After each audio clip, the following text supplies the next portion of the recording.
بعد فأعوذ بالله من الشيطان الرجيم بسم الله الرحمن الرحيم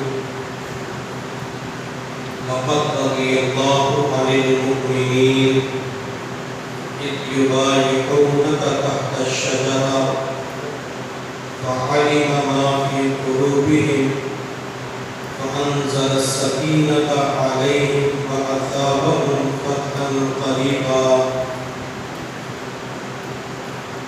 قال النبي صلى الله عليه وسلم لعثمان ألا أستحيي من رجل تستحيي منه الملائكة قال النبي صلى الله عليه وسلم إن لكل نبي رفيق ورفيقي في الجنة عثمان بن عفان أو كما قال عليه الصلاة والسلام سبحان ربك رب العزة عما يصفون وسلام على المرسلين والحمد لله رب العالمين اللهم صل على سيدنا محمد وعلى آل سيدنا محمد وبارك وسلم اللهم صل على سيدنا محمد وعلى آل سيدنا محمد وبارك وسلم اللهم صل على سيدنا محمد وعلى آل سيدنا محمد وبارك وسلم اللہ رب العزت نے اپنے محبوب احمد مجتبی محمد مصطفیٰ صلی اللہ علیہ وسلم کے لیے جن ساتھیوں کا انتخاب فرمایا انہیں صحابہ کرام کہا جاتا ہے۔ صحابہ کرام اللہ رب العزت کے چنے ہوئے بندے ہیں۔ قرآن عظیم شان کے اندر اللہ نے فرمایا قُلِ الْحَمْدُ لِلَّهِ وَالسَّلَامُ عَلَىٰ عِبَادِهِ الَّذِينَ اصْطَفَىٰ۔ مفتی محمد شفیع عثمانی رحمۃ اللہ علیہ فرماتے ہیں کہ اس آیت کے اندر جن منتخب لوگوں کا تذکرہ کیا گیا انہیں صحابہ کرام کہا جاتا ہے۔ پھر صحابہ کرام کے اندر چند صحابہ کو میرے اللہ نے فوقیت برتری اور فضیلت عطا فرمائی جنہیں خلفائے راشدین کہا جاتا ہے۔ سیدنا ابوبکر صدیق رضی اللہ تعالی عنہ، سیدنا حضرت عمر فاروق رضی اللہ تعالی عنہ، سیدنا عثمان غنی رضی اللہ تعالی عنہ اور سیدنا حضرت علی المرتضیٰ رضی اللہ تعالی عنہ، یہ وہ حضرات ہیں جن کو میرے محبوب صلی اللہ علیہ وسلم نے اس دنیا کے اندر جنت کی بشارت کی ہے۔ آپ علیہ السلام نے ارشاد فرمایا ابوبکر جب قیامت کے دن تو جنت کے دروازے پہ آئے گا تو جنت کے 8 دروازے تیرے لیے کھول دیے جائیں گے۔ میرے محبوب صلی اللہ علیہ وسلم نے حضرت عمر فاروق رضی اللہ تعالی عنہ کو فرمایا عمر میں نے جنت کے اندر تیرا محل دیکھا ہے۔ میرے محبوب نے حضرت علی رضی اللہ تعالی عنہ سے فرمایا علی جنت میں تیرا گھر میرے گھر کے سامنے ہوگا۔ اور جب عثمان غنی رضی اللہ تعالی عنہ کی باری آئی تو میرے محبوب صلی اللہ علیہ وسلم نے ارشاد فرمایا ان لکل نبی رفیق ورفیقی فی الجنت عثمان، کہ جنت کے اندر ہر نبی کا ایک دوست ہوگا اور میرا دوست جنت کے اندر عثمان ہوگا۔ تو نبی علیہ السلام نے تمام صحابہ کو دنیا ہی کے اندر جنت کی بشارت دی۔ آپ علیہ السلام کی ایک انگوٹھی تھی جس انگوٹھی کے اوپر عبارت محمد رسول اللہ صلی اللہ علیہ وسلم وہ جملہ نقش تھا۔ جب آپ علیہ السلام بادشاہوں کی طرف خطوط بھیجتے تو اس انگوٹھی کے ذریعے آپ مہر لگایا کرتے تھے۔ اسی طرح سیدنا ابوبکر صدیق رضی اللہ تعالی عنہ کی چاندی کی انگوٹھی تھی، حضرت عمر فاروق رضی اللہ تعالی عنہ کی بھی چاندی کی انگوٹھی تھی، اور اس انگوٹھی کے اوپر ایک عبارت نقش تھی، علیہ اللہ بکافٍ عبدہ، کیا اللہ تعالی اپنے بندے کے لیے کافی نہیں؟ اسی طرح سیدنا عثمان غنی رضی اللہ تعالی عنہ کی چاندی کی انگوٹھی تھی، اس چاندی کی انگوٹھی کے اوپر ایک عبارت نقش تھی، اللہم احیینی سعیدا و امیتنی شہیدا، اے اللہ مجھے سعادت کی زندگی عطا فرما اور شہادت کی موت عطا فرما۔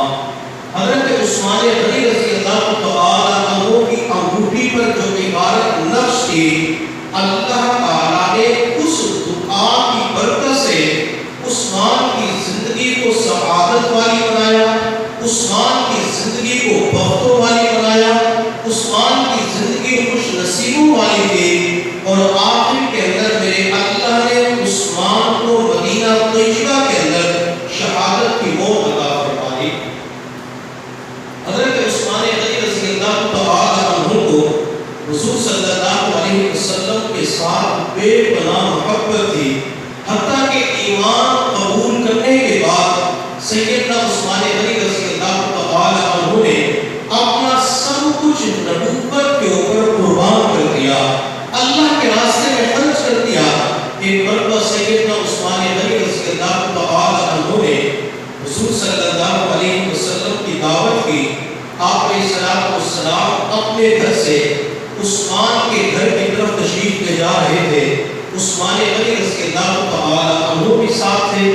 عثمان پورے راستے نبی علیہ السلام کے قدموں کے نشانات کو دیکھ رہے تھے، تو کسی نے کہا اللہ کے نبی عثمان پورے راستے آپ کے قدموں کے نشانات کو دیکھ رہے تھے، تو نبی علیہ السلام نے ارشاد فرمایا عثمان کیا وجہ تھی قدموں کے نشانات کو کیوں دیکھ رہے تھے؟ تو سیدنا عثمان غنی رضی اللہ تعالی عنہ نے عرض کیا اللہ کے نبی میں نے سوچا کہ کتنی بڑی شخصیت میرے گھر میں تشریف لا رہی ہے، تو میں نے اپنے دل کے اندر ارادہ کیا کہ آپ اپنے گھر سے لے کر میرے گھر تک جتنے قدم مبارک رکھ کر تشریف لائیں گے میں اتنے غلام اللہ کے راستے میں آزاد کروں گا۔ تو یہ سیدنا عثمان غنی رضی اللہ تعالی عنہ کو نبی علیہ السلام کے ساتھ ایک محبت تھی۔ چنانچہ عید کا دن تھا، آپ صلی اللہ علیہ وسلم عید کی نماز پڑھانے کے لیے گھر سے نکل رہے تھے، تو سیدہ عائشہ صدیقہ رضی اللہ تعالی عنہا نے عرض کیا اللہ کے نبی آج عید کا دن ہے، تھوڑی دیر کے بعد مدینہ طیبہ کے یتیم بچے، بیوائیں عورتیں، غرباء، مساکین، فقراء کچھ مانگنے کے لیے آئیں گے، آپ پیسے دے جائیں تاکہ ہم گھر کے اندر میٹھا بنا سکیں۔ تو نبی علیہ السلام نے ارشاد فرمایا کہ عائشہ میرے پاس کچھ بھی نہیں ہے، آپ نماز پڑھانے کے لیے تشریف لے گئے۔ حضرت عثمان غنی رضی اللہ تعالی عنہ کو جب پتہ چلا کہ آج نبی علیہ السلام کے گھر کچھ بھی نہیں، تو عثمان نے ایک اونٹ سامان سمیت لدا ہوا نبی علیہ السلام کی تمام ازواج مطہرات کے پاس ہدیہ کے طور پہ بھیج دیا۔ جب نبی علیہ السلام نماز پڑھا کر تشریف لائے تو آپ نے دیکھا چھوٹے چھوٹے بچے عائشہ کے دروازے سے کچھ کھانے کا سامان لے کے جا رہے ہیں، غرباء کو بھی مل رہا ہے، مساکین لے کے جا رہے ہیں، بیوائیں عورتیں لے کے جا رہی ہیں۔ نبی علیہ السلام عائشہ کے پاس تشریف لائے، آپ نے فرمایا عائشہ تو یہ کہہ رہی تھی کہ گھر کے اندر کچھ بھی نہیں، پھر یہ کھانے پینے کا سامان کہاں سے آ گیا؟ تو سیدہ عائشہ صدیقہ رضی اللہ تعالی عنہا نے عرض کیا اللہ کے نبی آپ کے دوہرے داماد عثمان غنی رضی اللہ تعالی عنہ نے تمام ازواج محترمات کے پاس ایک اونٹ سامان سمیت لدا ہوا ہدیہ کے طور پہ بھیجا ہے۔ تو نبی علیہ السلام کے سامنے جب عثمان کا نام آیا تو آپ علیہ السلام اتنے خوش ہوئے کہ آپ کے چہرے پہ مسکراہٹ آئی، اور نبی علیہ السلام نے اللہ کی بارگاہ میں فوراً دعا کے ہاتھ اٹھا دیے اور ہاتھ اٹھا کر دعا مانگی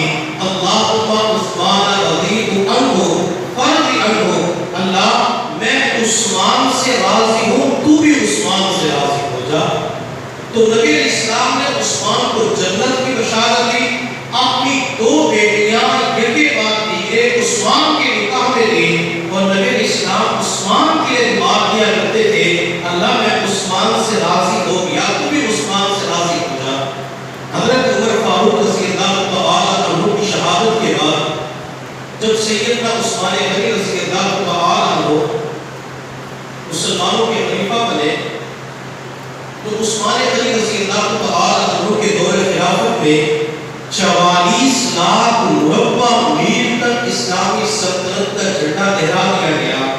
بعض مرتبہ کچھ لوگ کہہ دیتے ہیں کہ ابو بکر صدیق رضی اللہ تعالی عنہ، عمر فاروق، عثمان غنی، ان حضرات کو اہل بیت کے ساتھ محبت نہیں تھی۔ اگر آپ احادیث کا مطالعہ کریں، تاریخ کا مطالعہ کریں، تو تاریخ ہمیں بتاتی ہے کہ ان حضرات کو اہل بیت کے ساتھ محبت اپنی جان سے زیادہ تھی۔ ان حضرات کو اہل بیت کے ساتھ محبت اپنی اولاد، جان، مال سے زیادہ تھی۔ سیدنا ابو بکر صدیق رضی اللہ تعالی عنہ کو بھی محبت تھی، چنانچہ ایک مرتبہ نماز پڑھا کے باہر تشریف لائے تو مسجد کے سامنے ایک میدان تھا جہاں چھوٹے چھوٹے بچے کھیل رہے تھے۔ سیدنا ابو بکر صدیق رضی اللہ تعالی عنہ نے ایک بچے کو دیکھا، اس بچے کے پیچھے چلنا شروع کر دیا۔ اس معصوم بچے نے جب ابو بکر کو دیکھا جو 62 سال کی عمر میں تھے تو بچے نے آگے دوڑنا شروع کر دیا۔ سیدنا ابو بکر صدیق رضی اللہ تعالی عنہ نے بھاگ کر اس بچے کو پکڑا، اٹھا کے سینے کے ساتھ لگایا۔ حضرت علی رضی اللہ تعالی عنہ یہ سارا منظر دیکھ رہے تھے تو حضرت علی کہنے لگے، ابو بکر کہیں آپ بھول تو نہیں گئے یہ بیٹا حسین کس کا ہے؟ تو سیدنا صدیق اکبر رضی اللہ تعالی عنہ نے فرمایا، علی میں ہرگز نہیں بھولا، حسین بیٹا تو آپ کا ہے لیکن مشابہ نبی کے نظر آتا ہے۔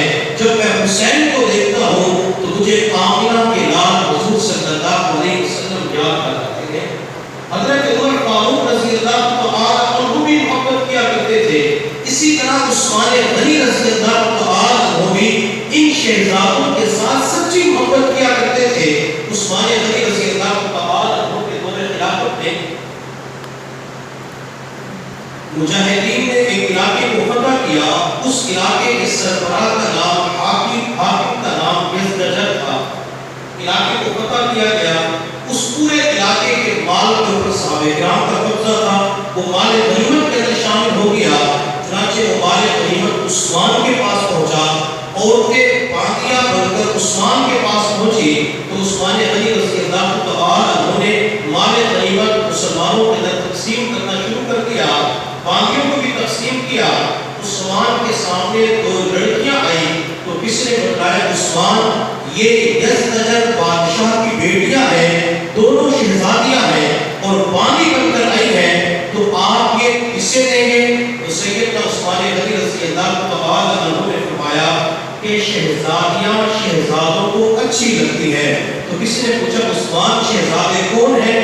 تو سیدنا عثمان غنی رضی اللہ تعالی عنہ نے فرمایا کہ ایک شہزادے کا نام حضرت حسن رضی اللہ تعالی عنہ ہے اور دوسرے شہزادے کا نام حضرت حسین رضی اللہ تعالی عنہ ہے۔ تو عثمان نے ان دونوں شہزادیوں کا نکاح حسن و حسین کے ساتھ کروا دیا۔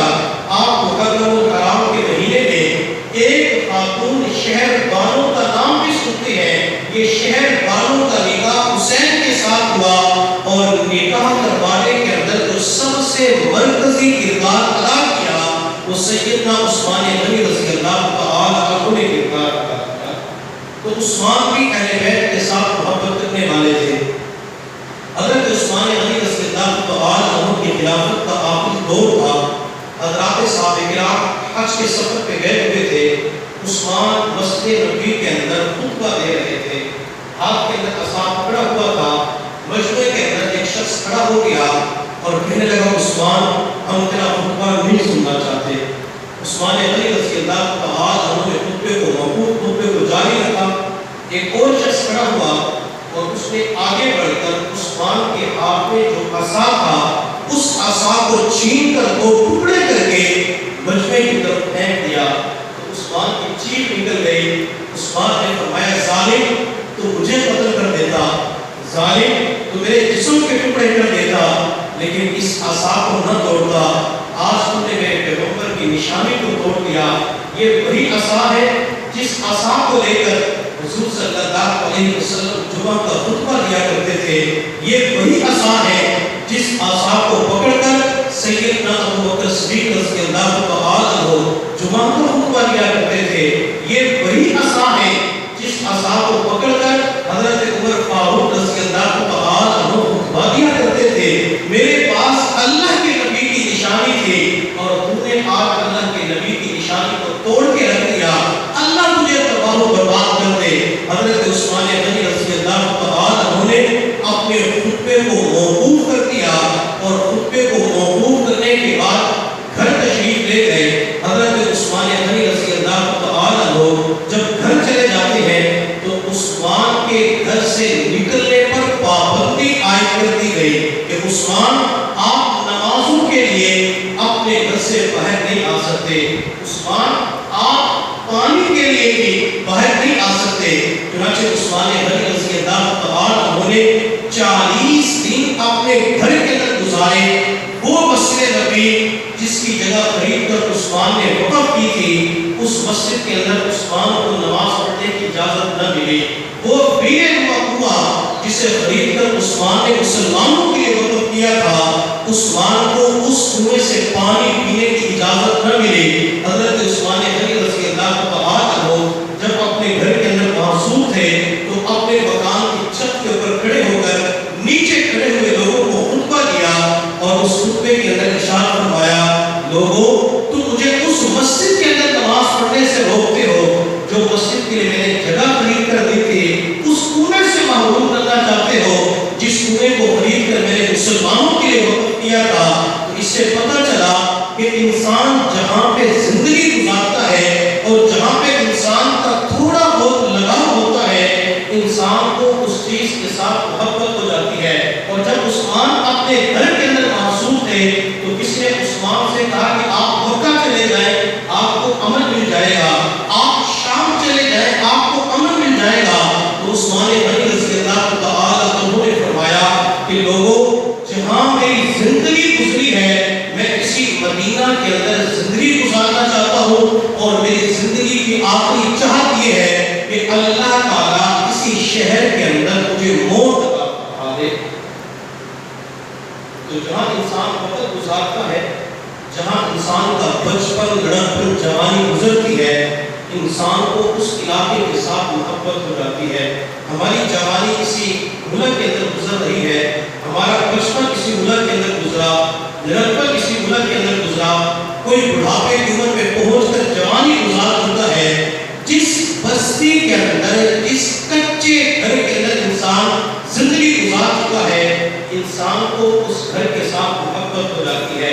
میرے محبوب صلی اللہ علیہ وسلم کو جب مکہ مکرمہ سے نکال دیا گیا، آپ مکہ سے مدینہ کی طرف تشریف لے جا رہے تھے، نبی علیہ السلام 3 دن کے لیے غار ثور میں تشریف لے جاتے ہیں۔ جب غار ثور سے باہر تشریف لائے تو یکم ربیع الاول تھی، آپ نے پہاڑی کے اوپر کھڑے ہو کر بیت اللہ کی طرف دیکھا اور بیت اللہ کی طرف دیکھ کر نبی علیہ السلام نے ارشاد فرمایا، بیت اللہ تجھے چھوڑنے کو جی نہیں چاہتا، بیت اللہ یہاں سے جانے کو دل نہیں کرتا، لیکن کیا کروں یہاں کے لوگ مجھے رہنے نہیں دیتے۔ کتابوں کے اندر لکھا ہے نبی علیہ السلام کی مبارک آنکھوں میں اس وقت آنسو تھے جب آپ اپنے علاقے کو چھوڑ رہے تھے، حتیٰ کہ جب مدینہ تشریف لے جاتے ہیں تو آپ علیہ السلام وہاں بھی اپنے وطن مکہ مکرمہ کو یاد کر کے رویا کرتے تھے۔ اور پھر آپ علیہ السلام نے اللہ کی بارگاہ کے اندر دعا مانگی، اے اللہ جس طرح آپ نے مکہ کی محبت ہمارے دلوں کے اندر رکھ دی تھی، اسی طرح مدینہ کی محبت ہمارے دلوں کے اندر بھر دیجیے۔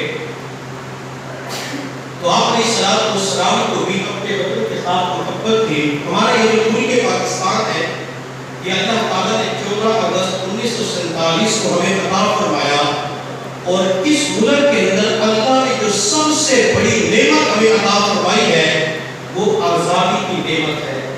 یہ ملک 14 اگست 1947 کو آزاد ہوا۔ آج ہم اپنے اس پیارے ملک پاکستان کے اندر آزادی کے ساتھ زندگی گزار رہے ہیں۔ آزادی کے ساتھ الحمدللہ مساجد کھلی ہوئی ہیں، مدارس کھلے ہوئے ہیں، بازار کھلے ہوئے ہیں۔ ہم جس طریقے سے اپنی عبادت کرنا چاہیں ہمیں کوئی روکنے والا نہیں ہے۔ یہ اللہ تعالیٰ کی بہت بڑی نعمت ہے۔ بیانات ہوتے ہیں، چنانچہ کتنے لوگ ہوتے ہیں جو کسی کا بیان سن کر اپنی زندگی کے رخ کو تبدیل کر لیتا ہے. پہلے وہ گناہوں کے اندر زندگی گزار رہا ہوتا ہے، پھر نیکی کے راستے پہ آ جاتا ہے. تو یہ آزادی کی نعمت اللہ تعالیٰ کی بہت بڑی نعمت ہے. اس لیے آج کے دن ہم اللہ کی بارگاہ کے اندر ہر بندہ 2 نفل شکرانے کے پڑھ کر اپنے رب کا شکر ادا کرے. اے اللہ تیرا شکر ہے کہ تو نے ہمیں آزاد وطن عطا فرمایا، تو نے ہمیں آزادی کی نعمت عطا فرمائی. اللہ اس آزادی کی نعمت کو ہم سے واپس نہ لیجیے. اللہ اس نعمت کے اندر مزید اضافہ فرما دیجیے. اور ان لوگوں کے لیے دعا کریں جن لوگوں نے اس ملک کے بنانے کے اندر کردار ادا کیا تھا، چاہے وہ قائد اعظم محمد علی جناح ہے، چاہے وہ شاعر بشیر علامہ اقبال ہے، چاہے وہ علماء کی قربانیاں ہیں، چاہے وہ بوڑھوں کی قربانیاں ہیں، چاہے وہ نوجوانوں کی قربانیاں ہیں، وہ بہنوں اور بیٹیوں کی قربانیاں ہیں. انسان ان کی قربانیوں کو یاد کر کے ان کے درجات کی بلندی کے لیے اللہ سے دعا کرے. اے اللہ ان کی مغفرت فرما، ان کے درجات کو بلند فرما. اور اسی طرح اس ملک کی جو سرحدات کی حفاظت کرنے والے جنہیں افواج پاکستان کہا جاتا ہے، ان افواج پاکستان کا حق ہمارے اوپر یہ بنتا ہے کہ جو گرمی سردی سرحدات کو گزار دیتی ہیں، جو بیوی بچوں کو چھوڑ کر گرمی سردی کو برداشت کرتے ہوئے وہ ایک سڑک کے پاس کھڑے ہو کے وقت گزارتے ہیں، ہم ان کے لیے کم از کم ہاتھ اٹھا کے دعا کر سکتے ہیں. اللہ ان کی حفاظت فرما. اللہ جب تک یہ فوج رہے گی ہمارے ملک پاکستان کی سرحدات کی حفاظت ہوتی رہے گی. ہم تو الحمدللہ پنکھے کے نیچے بیٹھے ہوئے ہیں، کولر بھی چل رہے ہیں، اللہ نے گھروں کے اندر اے سی کی نعمت بھی عطا فرمائی. لیکن جو ملک پاکستان کی سرحدات کی حفاظت کرنے والے، اگر ان کی زندگی پہ غور کیا جائے، ان کے سر کے اوپر پنکھے کا انتظام بھی نہیں ہوتا، کولر کا انتظام بھی نہیں ہوتا، وہ اپنا خون پسینہ بہا کر اس ملک کی سرحدات کی حفاظت کر رہے ہیں. اگر ہم ان کے لیے دعا کر دیں گے اللہ ان کی بھی حفاظت فرمائیں گے. اللہ تعالیٰ ان کی جان مال اور گھر والوں کی بھی حفاظت فرمائیں گے.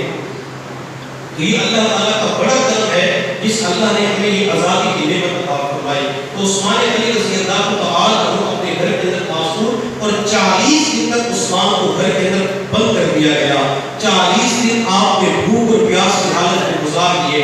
جب یہ جملہ کہا جاتا ہے کہ عثمان نے 40 دن بھوک اور پیاس کی حالت میں گزارے، تو بعض مرتبہ لوگوں کا ذہن اس بات کو تسلیم نہیں کرتا. ایک بندہ 40 دن تک بھوکا رہ سکتا ہے، پیاسا رہ سکتا ہے. میرے محبوب صلی اللہ علیہ وسلم نے ایک حدیث کے اندر ارشاد فرمایا کہ قرب قیامت کے اندر جب دجال دنیا کے اندر آ جائے گا، وہ دنیا کے تمام کھانوں کے اوپر، پانیوں کے اوپر قبضہ کرے گا، حتیٰ کہ ایمان والوں سے کہے گا مجھے خدا تسلیم کرو، روٹی بھی دوں گا، بوٹی بھی دوں گا، پانی بھی دوں گا، لیکن اگر خدا تسلیم نہ کیا میں تمہیں کچھ بھی نہیں دیتا، تو بھوکے اور پیاسے مر جاؤ گے. تو نبی علیہ السلام نے ارشاد فرمایا جن کے اندر ایمان پختہ ہوگا، ایمان مضبوط ہوگا، وہ دجال کو خدا تسلیم نہیں کریں گے، دجال کے اوپر ایمان نہیں لائیں گے.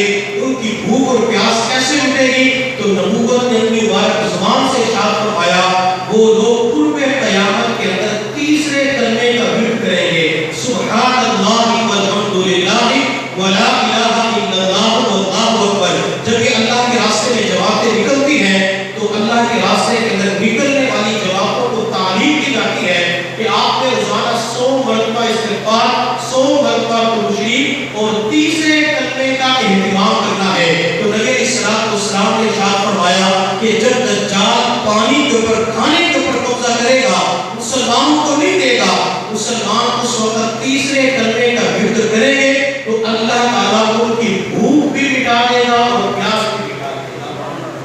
اگر تیسرے کلمے کے ورد کی وجہ سے مسلمانوں کی قرب قیامت کے اندر بھوک مٹ سکتی ہے، پیاس مٹ سکتی ہے، تو سیدنا عثمان غنی کو تو نبوت کی صحبت میسر تھی. عثمان غنی سے کسی نے پوچھا عثمان یہ جو آپ گھر کے اندر وقت گزار ہیں، آپ کو بھوک بھی لگتی ہے، پیاس بھی لگتی ہے، آپ پریشان نہیں ہوتے؟ تو عثمان غنی نے جواب دیا جب مجھے بھوک لگتی ہے میں نماز کی نیت باندھ لیتا ہوں، اور جب پیاس لگتی ہے میں اللہ کے قرآن کو کھول کے تلاوت کر لیتا ہوں. اللہ میری بھوک بھی مٹا دیتے ہیں اور سیدنا عثمان غنی رضی اللہ تعالیٰ عنہ کو پھر 18 ذی الحجہ کو مدینہ طیبہ کے اندر اپنے گھر کے اندر شہید کر دیا گیا، اور عثمان غنی رضی اللہ تعالیٰ عنہ کو پھر جنت البقیع قبرستان کے اندر مدفون کیا گیا۔ اللہ رب العزت کی بارگاہ میں دعا ہے اللہ تعالی ہم سب کو حضرات صحابہ کرام کی سچی محبت نصیب فرمائے، ان کے نقش قدم پہ چلنے کی توفیق عطا فرمائے۔ وآخر دعوانا الحمدللہ رب العالمین۔